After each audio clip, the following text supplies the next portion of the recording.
Hello everyone, this is Marie Manucherry. Today I wanted to talk to you about time. One of the most important aspects to remember is that time is only a human, man-made phenomenon. It actually doesn't exist, yet it governs every aspect of our lives. Not only are we constantly looking at our watches, our phones, clocks in kitchens and bedrooms, in the car, all the time we're staring at it and we're pushing ourselves and we're making determinations about who we are and our worthiness and what's happening in our lives based on these numbers that literally have zero importance when it comes to who you are, what you deserve, your value. And the time that you focus on and that you're measuring everything about who you are and where you're going and all of this interesting thing that is not even authentic, it's not even actual real analogy, something that man made based on sunrise and sunset and help us to get to all the places that we need to get to at the appropriate, meaningful time. But yet it is an illusion. If you could start to even get curious about the proven fact, you can look it up, that time is a phenomenon. If you could start to play with that, get curious about that, it is going to change you. When you take away a dimension, a very limited false representation of how you perceive yourself in the world around you and how you're marking yourself all the time based on these numbers that really have no significant meaning at all, especially when we're talking about your magnificence, who you really are, where you are really going, how you're truly expanding. You're not measuring yourself authentically if you're constantly looking at a clock and then you're judging yourself based on these numbers that are only important based on a limited perception of the human reality. So if you became curious, if time were not real, if it was not an authentic way of measuring production, your value, or even how quickly you need to drive somewhere to get somewhere, if you started to feel your energy and listen to your energy actually knows where you need to be at the right moment, who to run into, what partnerships to make. Your energy has a much better perception of time, has a clearer perception of your value. And if you can start to get curious about time, you will bleed your ability to hear, see, and feel outside of the physical realm and into the multisensory realm, which is 1,000 times more accurate, incredibly fun, delicious, and most important, fulfilling.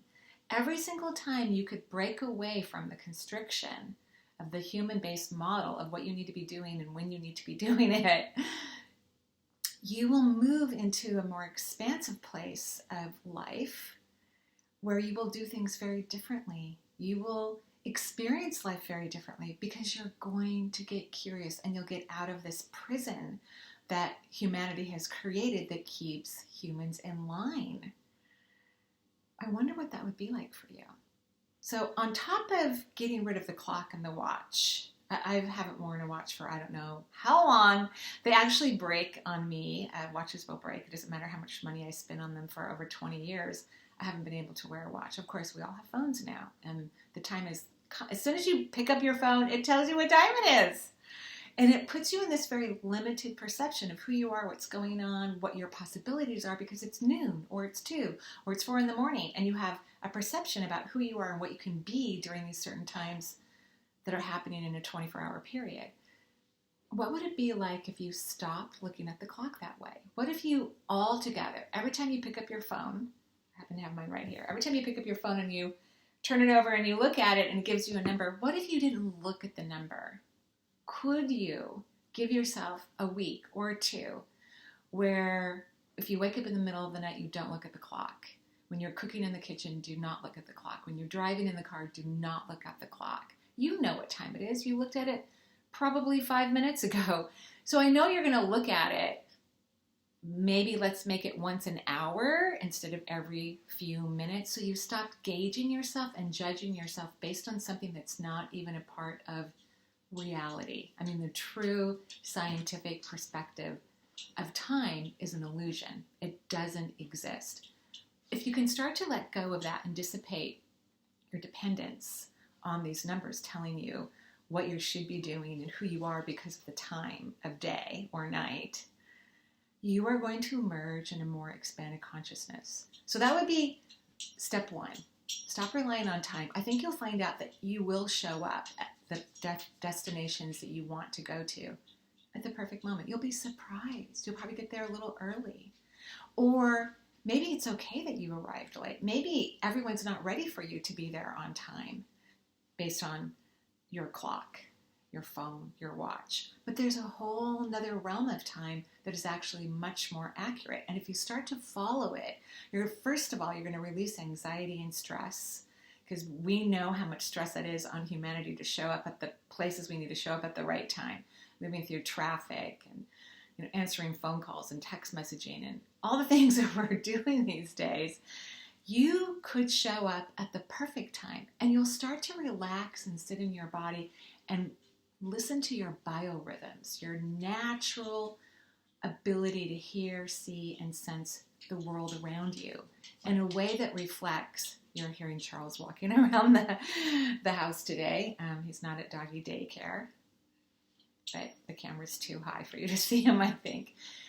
You're going to start to move in the realms of what is authentic for you so that you arrive where you need to be at the perfect moment, where you have incredible conversations with people that you crave to have every single day. But because you're not paying attention to this mind-made phenomenon that doesn't have any real significance for the development of your soul and your expanded consciousness and can't give you the beautiful reality that you truly desire, wouldn't that be amazing if you start to feel the rhythm in your body? Does your body want to leave right now?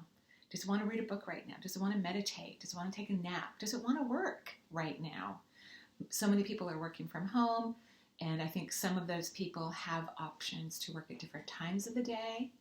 In fact, corporations are finding out that Americans are actually more productive, the majority of them, working from home. And so some companies are giving people more of a leeway. They don't have to necessarily work 9 to 5, or they could work part of the day if they have meetings they need to catch online, but they could be doing the other part of their work at different times of the morning, day, or night. And maybe that's what your body wants. Start feeling the rhythm of your body and start listening to what it thinks is important that you do at whatever specific times of the day that they are. Get rid of 9 to 5, or I need to sleep, need to be in bed by 10 and be up by 7 or 6 or whatever the time period is for you. Do your very best to listen to your biorhythm. Maybe your biorhythm wants to go to bed earlier and arise even earlier. Maybe it wants to go to bed later. Maybe you only need 6 hours of sleep this week.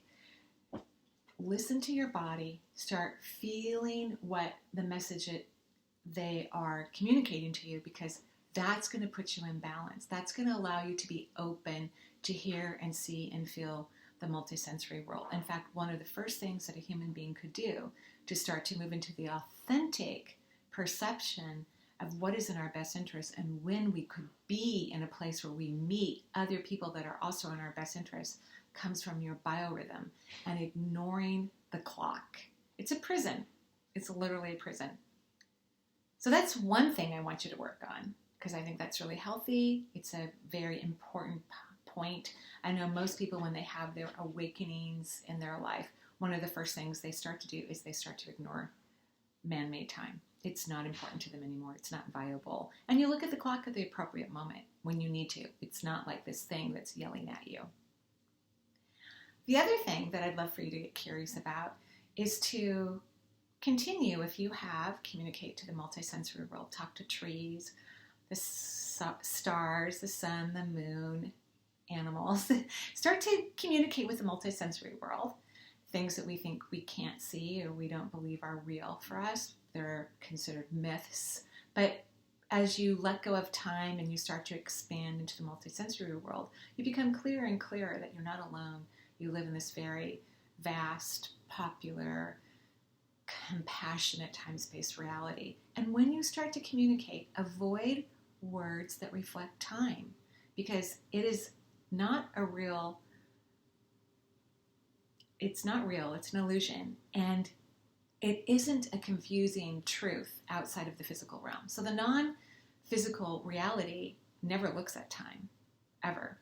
All the energy we could possibly imagine has been created, and it cannot be destroyed, but it cannot be measured, and that's why time doesn't exist. So refrain from using words like how, what, where, when, or why. Those are time concepts, and when you communicate to the non-physical world, they can't hear or see or understand those definitions, because time, absolutely, positively, has nothing to do with their reality. I hope you have a great day. Bye-bye.